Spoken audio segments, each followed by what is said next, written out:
Welcome to the Brain People Podcast, a show where four mental health experts team up to bring you practical tools for overcoming mental health challenges. The Brain People don't replace your doctor or therapist, but we will give you some extra tools to help you on your journey. So join us as we fight mental illness, one episode at a time. Welcome to the Brain People Podcast. Today I am here with, let me introduce myself first. I'm Amanda Anguish. I'm a licensed marriage and family therapist, and I'm here with Dr. Katie Elsen. I'm a licensed clinical psychologist. And today we want to talk with you about something that we all suffer from. It's a disease that we all have, and so many of us don't know we have it, but we're having symptoms and we don't realize it's because of this disease, and it's the disease of having cognitive distortions. So Katie and I are going to discuss this today, and we're going to share with you what those distortions are, and we might even have some ways to respond to those distortions too, some questions that we can ask ourselves and other things. So Katie, what is the first distortion that a lot of people have? Yeah, so before we get into the first one, I just want to mention, when we hear the word distortion, right? Because this will be kind of the foundation when we talk about all of these. When something's distorted, doesn't mean that it's completely false, right? Yeah, that's when I key. think about in a distorted image, the image is slightly off or perhaps completely off, but just there's the original form and then there's a tweak to it. And so we can just start with that when we talk about these different distortions. Some of our patients, some of the people listening can often argue, no, that's true. That's true. And there might be an element of it that is true, but it doesn't mean that it's completely true. And so just having that as we start so that people can already start having more of an open mind to hearing these different distortions. Yeah, I think that's really important. I've noticed, I don't know if you've noticed in the hallway when you're coming down the hall, there's this mirror at the end in our wellness office, and it always makes me look thinner than I see myself in another mirror. And so I think it's a distortion, or the other mirror's a distortion. I'm not sure yet which one, but I'm always like, wow, I look different in this mirror, or my shape size looks different and stuff. So that's one way of thinking about these distortions is, like you said, they're just a little off and stuff. So, okay, now the first one. What's the first one? Yeah, so the first one's one that's super common. It's called all or nothing thinking. Sometimes people refer to it as black or white thinking. So one of the most common examples is when we view something as either perfect or a complete failure. And I know there's a lot of perfectionists out there, and this is one that they suffer from because it's an all or nothing, black or white category. Good or bad. Good or bad. And that's not referring to the white or black part. It's just one extreme versus the other extreme. So yeah. And that's a good way to highlight that. There are extremes instead of looking at the gray. Right? Yeah. And that's actually one of the questions we can ask when we get into that distorted thought process is, what is the gray area that I might be missing in terms of I'm looking at it as all this way or all that way? Maybe there's somewhere in the middle that I could be focused on instead. Yeah. So maybe do you have an example that kind of portrays the all or nothing thought? You know, this is something that I actually don't deal with, but I've heard people say things like, my husband didn't take out the trash. He obviously doesn't love me. Well, that could be an extreme. Is love based solely on taking out the trash? Or could it be that there are other things that he does that are actually showing love? I'm just going to the extreme of this lack of trash taking out means that he doesn't love me. So that would be an example.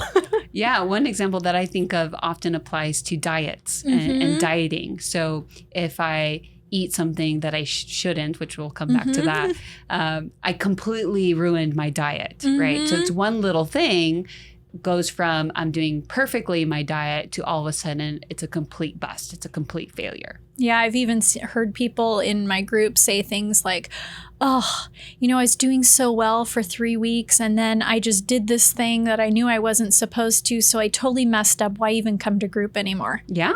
That's a total, all or nothing response. Yeah. I love the quote that goes with that.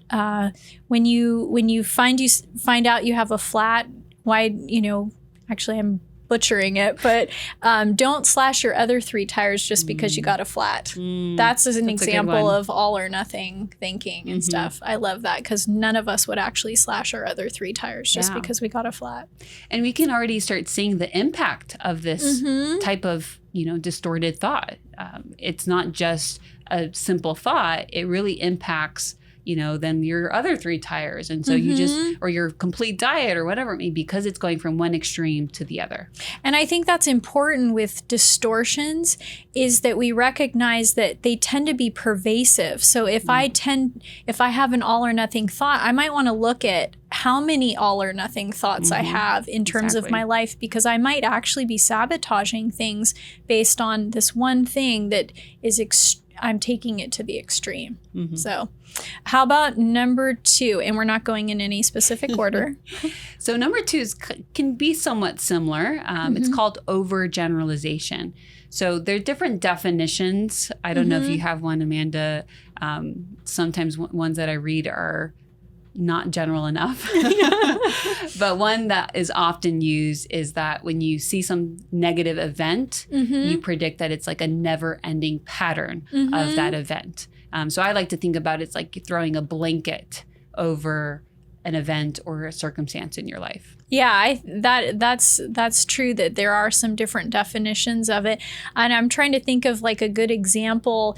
Well, maybe we've all heard a lot of overgeneralizations even before we knew that they were a cognitive distortion, because what about like all women drivers? I don't even have to say the rest of it, but we know that that's a distortion because I'm actually a pretty decent driver. I'll ask your husband. What's another distortion that you can think of that would be overgeneralization? So often when I do like a check-in time with my sessions, I'll ask them, how was your week? Right? And so they'll take one event and they'll say, my whole week was terrible. Yeah. So it's, again, there's part truth in that there was an event that was really, really, bad and maybe traumatic in some ways. But then they color the entire week. They overgeneralize to the entire week by saying, it was horrible and terrible. Yeah. Or even like, I stubbed my toe this morning. Today's going to be a horrible day. My day was ruined. Yeah. Those are good examples. And I do want to make a disclaimer as we go through these distortions. I'm reminded that you can actually have a cognitive distortion that is not the only distortion that you're experiencing in whatever belief you're having in the moment. So some of these can overlap. I can have one and maybe 3 more in the same belief that I have. So don't just pick one and go, oh, this is the one that I have. It might be covering a lot of different distortions. And don't be discouraged because you are going to find quite a few. We all do these, some more than others. And then we have kind of our go-tos, but they are very common. Yeah, find the ones that you do, maybe often and then frequently. All the time. All the time. What distortion is that?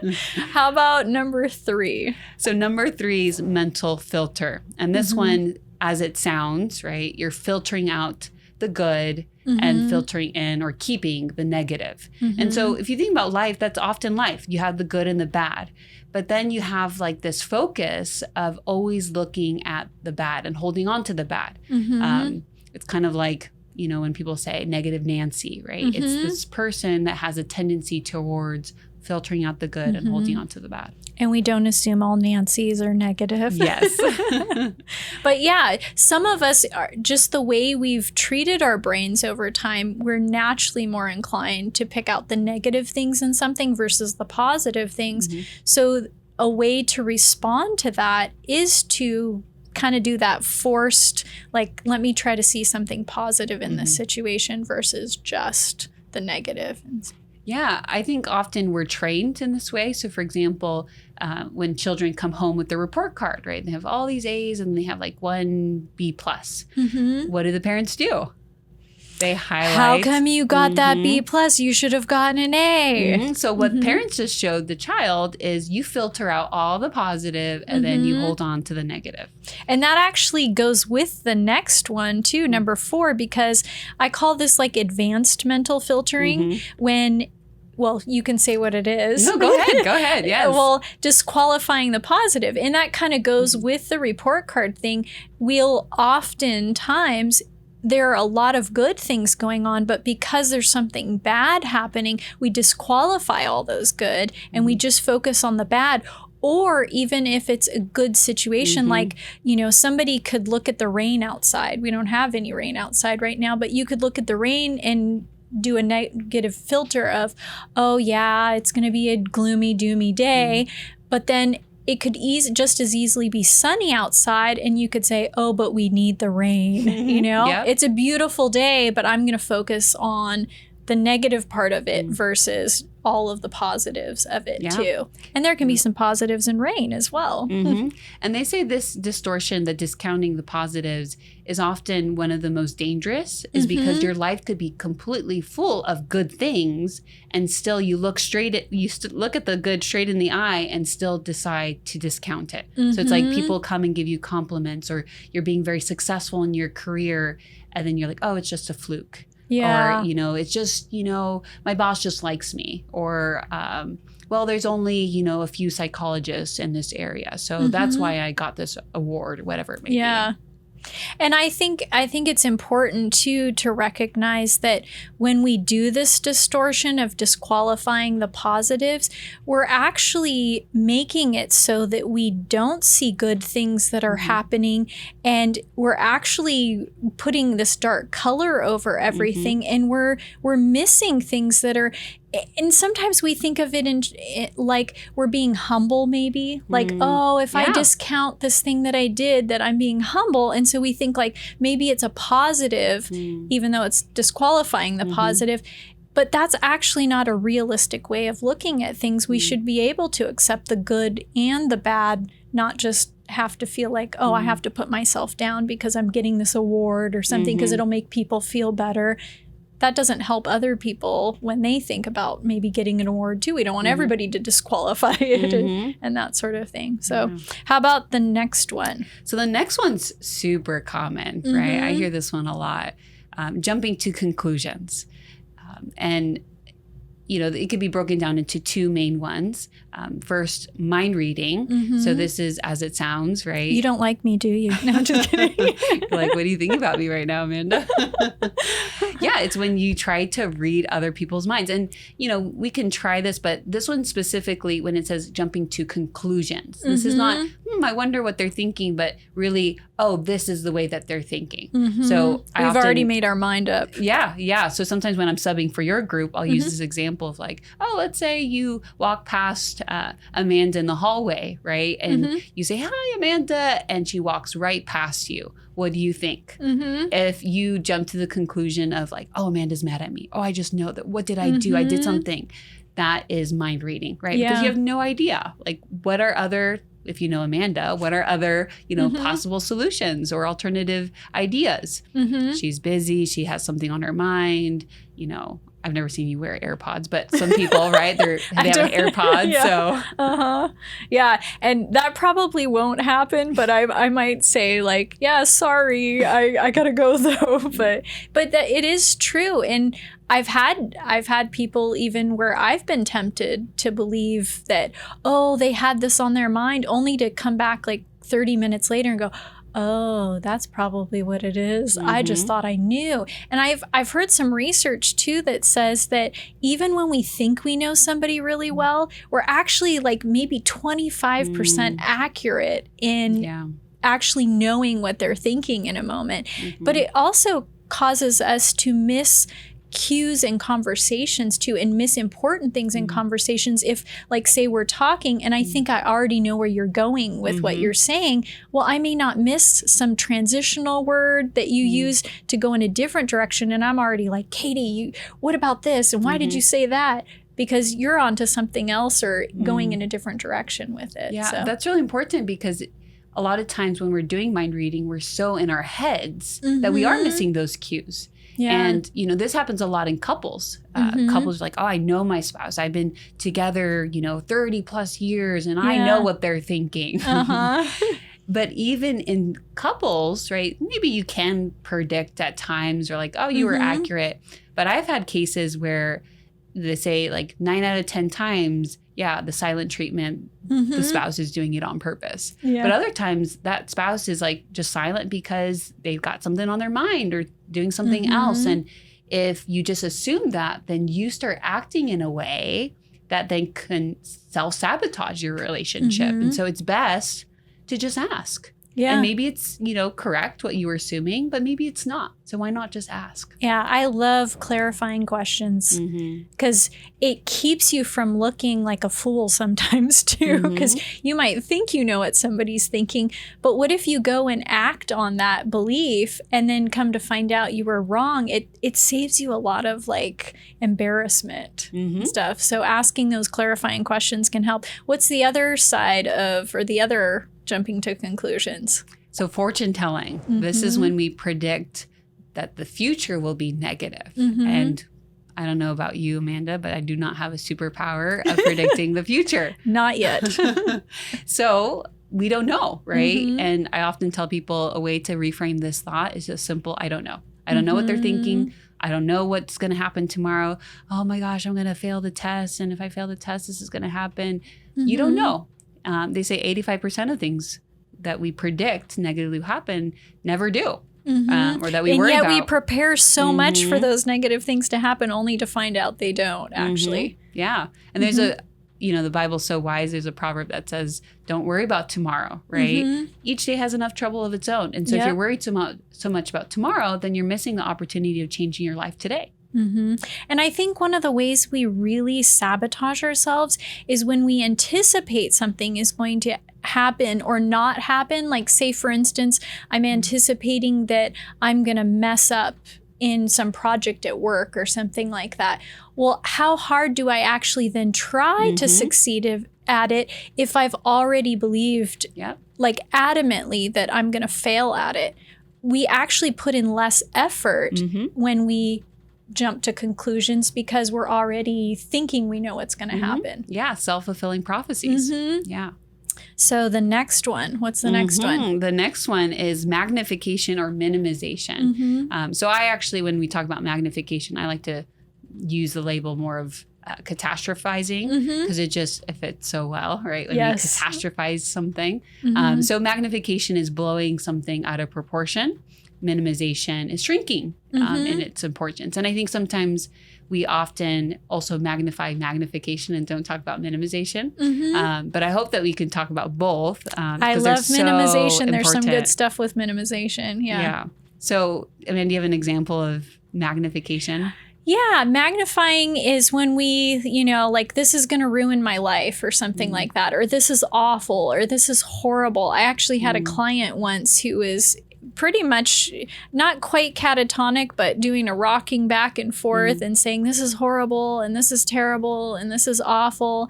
And this person's spouse was sitting next to them, like befuddled. What do I do? They keep doing this and saying this. And I went over and I sat down next to this person and I just said, that's interesting that you're saying this is horrible and this is terrible and this is awful. I said, can you actually think of something that would be more horrible, terrible, and awful than what's happening right now? And obviously this person wasn't going to say anything at this point because they were just caught up in the moment. But I said, what if there was a war happening right now and we were being shot at? And the person stopped and looked at me and was like, yeah, that would be worse. So sometimes we say these things, but the sad part is then our brain responds to that and we get all kinds of cortisol and adrenaline pumping through us. And it does feel that bad because that's what we're saying it is. Yeah. And I like that you highlight that because some people, the arguments like, Katie, it's just words. Like, don't be picky on me. Like, if I'm a horrible, like, just let me have my moment. It's horrible. I'm enjoying my sulk.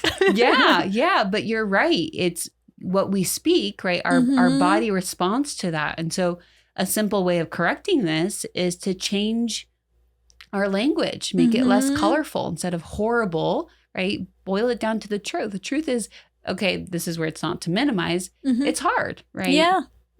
Another one is, I can't stand this, right? Yes. Maybe it's a lot. It's a lot for me to handle right now, but I can stand it. Yeah. I like to tell my clients, when we get to this one, has anybody ever said, I can't stand this, or I'm going to die if I have to do this one more time? And then I always ask them, what do we all have in common? We're still here. Mm-hmm. Yep. We have made it through that. And it's a good reminder that, oh, yeah, it didn't kill me. It didn't, take me under. I think, too, sometimes we magnify the importance of how something is going to affect us, too. True. Like, this is going to, like we said, kill me or hurt me or something, or even the importance of, I need this. That's a magnification versus I want it. And maybe I can afford it, and so I'm going to buy it. But when I keep saying things like, I need it, I might go broke because I've told myself I need everything. And that's a magnification of what we actually need. As a kid, my dad used to correct us. We'd be like, papai, which is Portuguese, papai, we're starving. And he'd look at us, he's like, you're not starving, you're hungry. Kids in Africa are starving. Yeah. I'm like, yeah, I'm hungry. Thanks, Dad. I wanted to be in my moment. But it's true, because the impact that these thoughts have really impact just kind of how we feel in the moment, and then also our decisions, our behaviors. Yeah. And some of the people out there who don't have these distortions are going to look at us and go, really? Really? So we don't want to look foolish in front of people. That's the main motive. It helps. Yeah. It's an added bonus. How about the other one, minimization? Yeah. So with minimization, when we're shrinking its importance, this is like, I'm fine, or it's fine. And sometimes we do this for ourselves. Sometimes we do this to other people, right? So we also have to be careful when we say, oh, well, the kids in Africa, or, we're sometimes minimizing our experience. Suffering is different for each person. So, I tell people, if a kid's running, scrapes their knee, and they're crying, are you going to go up to the kid and say, don't cry? Like, yesterday I broke my arm. Like, that's nothing. No, you wouldn't say that to a kid, but we do that as adults, especially to ourselves. Yeah. And so some people have the tendency to magnify their problems. Some people have the tendency to minimize. And it's important to just take the problem as it is. Yeah. Even minimizing our feelings, like, oh, it doesn't matter. And sometimes we grow up in environments where we're taught to minimize our feelings because maybe somebody else seems to always be in a crisis. True. And so then we minimize even sharing our feelings or what we're going through with other people. I think it's important too, because these tend to be associated with cognitive behavioral therapy. And one of the myths with cognitive behavioral therapy is you just have to think positive thoughts. And so one of the ways that I think this is important that we minimize is also our responsibility in a situation. Like, oh, it's no big deal. They'll get over it. But maybe I have actually hurt somebody and I have to take accountability for that. And so I need to right that wrong, or I need to do something. I can't just minimize it because, oh, I don't want to deal with it. Yeah.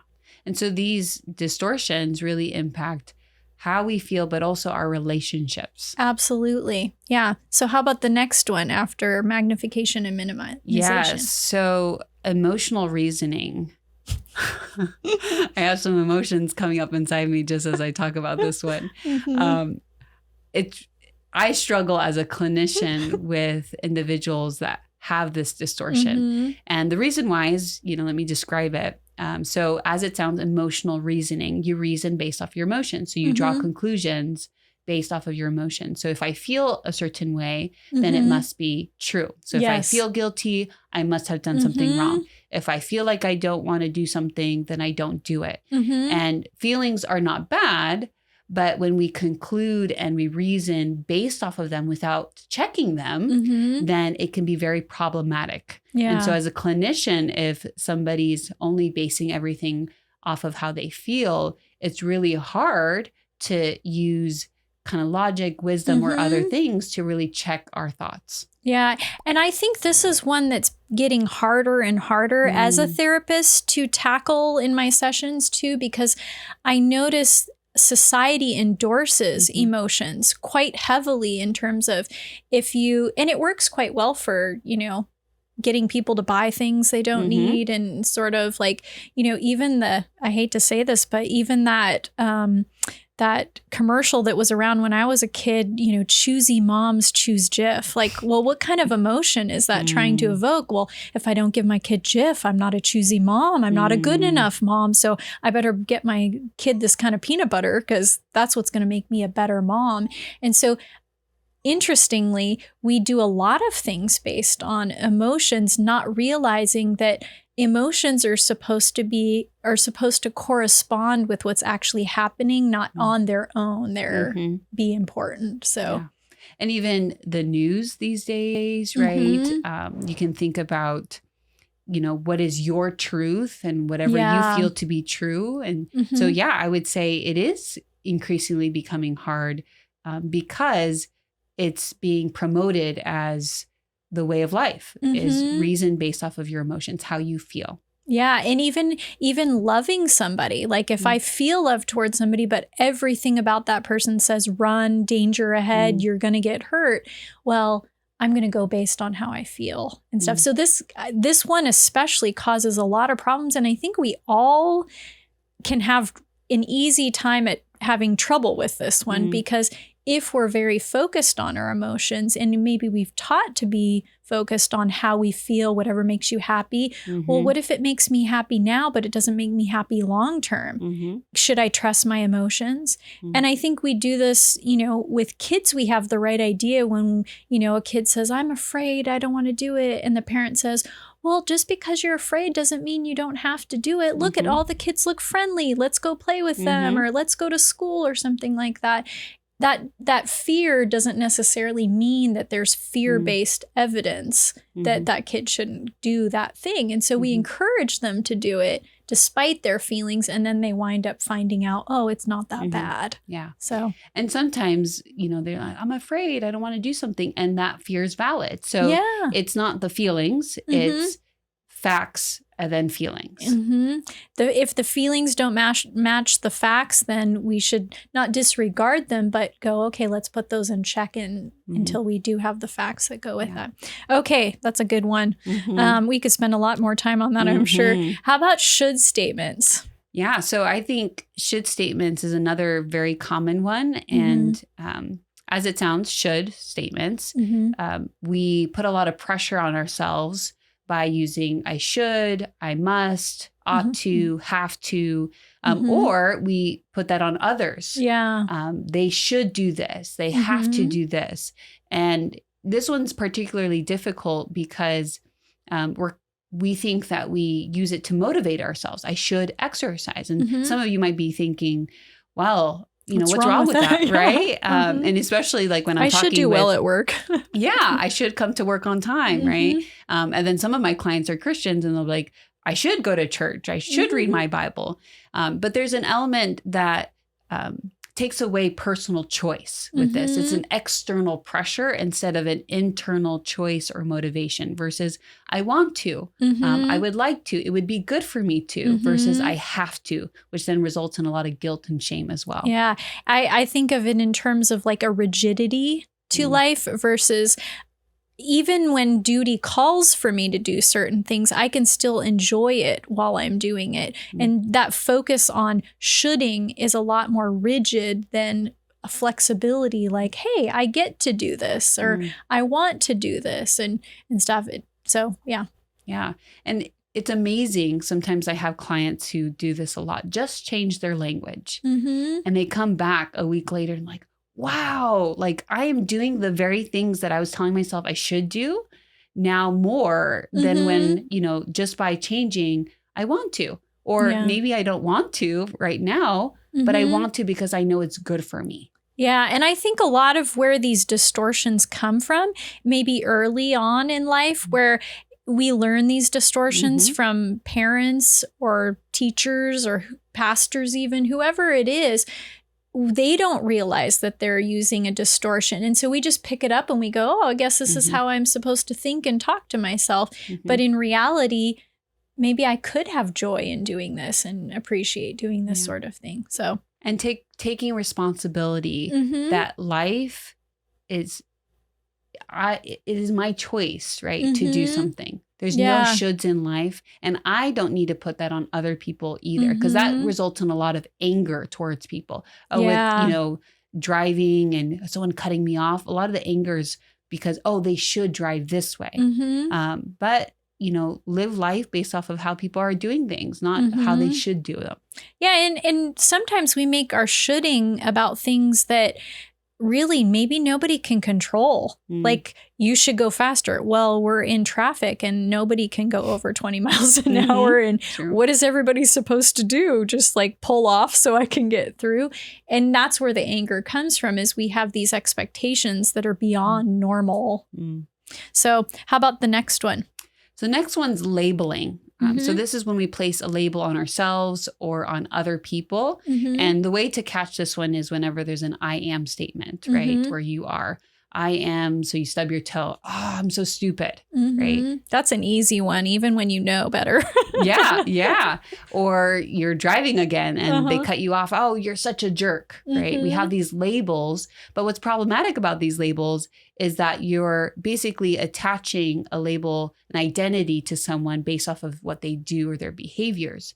And even a one-time situation. I don't know that person that's driving on the road. I've had no other encounters with them. Exactly. And so it's basically kind of magnifying a problem by saying that's all of who that person is, including for myself. Oh, I'm stupid.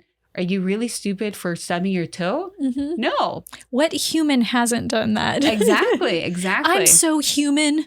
That's what we should be saying. Yeah, right. And that's true.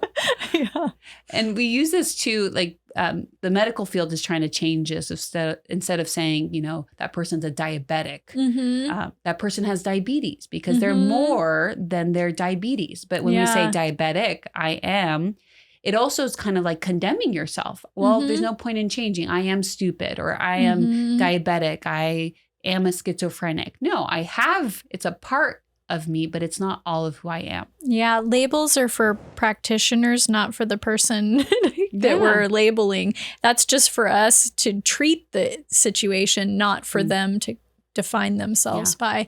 So I think it's good to remove some of those very limiting labels that we put on ourselves, because we wind up inadvertently acting more like the label too. I've heard people, in passing where, oh yeah, I'm depressed. What are you? And I'm like, that's not all that you are. Or even politically, I'm a Republican. Well, are you like every single other Republican, or a Democrat? Are you like every single Democrat? Or do I just have these views about these situations and stuff? And so it makes us almost more angry with each other too, because we don't know what variation of that label somebody might actually be when they're defining themselves. And we want to protect ourselves by having labels. Oh, if you say you're Republican, I know what that means. But it doesn't actually protect. It isolates, because we don't really know. And then we don't really get to know what who that person is and what that means to them. Yeah. And we even do this in the therapy world, just the us versus them mentality. Anytime you put yourself in the place of it's us or me and them, that's already separating and stuff. We're already labeling, but we might only be doing that based on one isolated situation. So, okay, we have one more. Yes, one that's kind of split in two. So it's personalization and blame. So personalization is when you personalize, right? So you take on responsibility for something that is not entirely your responsibility. Yeah. And then the opposite, blaming, is when you're putting the blame on someone else or other people when there is responsibility that lies on you. And so you can think about it's kind of two extremes. Now, with personalization, a good example of this is when, let's say, parents are getting a divorce and a child thinks it's all my fault, right? Is it the kid's fault? Very likely not. Yeah. And even if, maybe you have some role or you have an impact, right? But someone else's choice. Yeah, they still get to decide what they do with what you've done. Exactly. And I think one thing that I see that's very problematic for people is we take responsibility for how other people feel, how, other people's decisions or behaviors. Oh, I made that person mad. No, you didn't, right? Maybe you impacted, right? And you need to be responsible for your behavior. But when we're too responsible for other people, we also then don't focus on our own things. And sometimes I think this would be a good time to mention, sometimes if we're a people pleaser, we do take on that personalization. Yes. We think we're responsible for how people feel in any given moment. So we rush around trying to compensate for whatever feelings they might have, only to leave ourselves quite depleted of energy and even succeeding in some of the things that we need to do. Yeah. And I noticed a lot of people who struggle with this tend to also say, I'm sorry a lot. I'm sorry. Yeah. And it's interesting. It's like, wow, do you really think that you have that much power to be impacting and, influencing all these different people in all these different ways? And, but recognizing maybe I have some impact, but it doesn't mean I'm solely responsible for this person. Yeah. So then the blame side is when I can't seem to take responsibility for things and I choose to let other people be solely responsible for where I am or where the world is or whatever that may be. Yeah. So I often will hear, oh, I'm depressed because of my parents, or I'm depressed because of my boss, my job, or I'd be happy if my spouse did this. Yeah. And it's realizing, maybe those things have impacted you, especially, your parents, your childhood have impacted you, but you are an adult. You have the ability to make choices. And maybe adolescents are listening and they're like, well, maybe I'm not an adult. We all have an element of control in our lives. And so holding on to that and looking at the responsibility that does lie in our control and then managing that. And I think this is proven when you look at your friendship group or anybody, in fact, and you notice, like, even when some people are upset or seemingly upset, how does that person seem to be okay in the situation? And they're kind of rolling with the punches. Well, probably because they're not blaming someone. They're busy taking responsibility for their part and figuring out what they can do in the situation too. Yeah.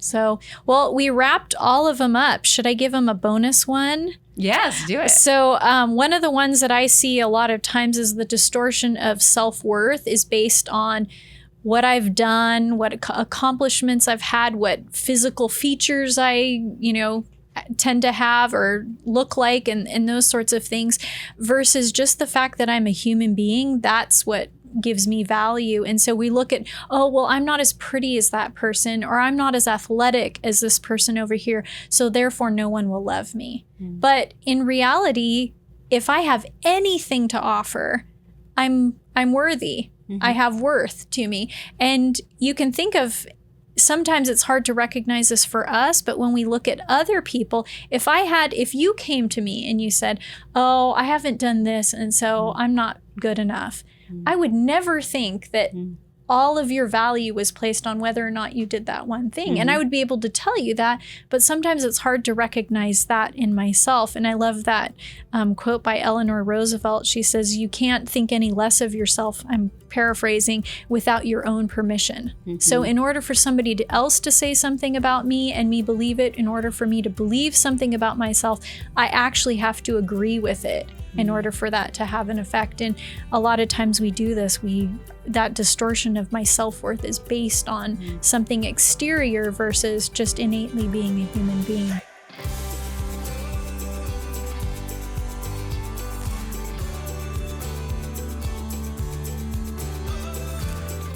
Thanks for listening. To hear more episodes, find us on social media, or support us financially, visit thebrainpeoplepodcast.com.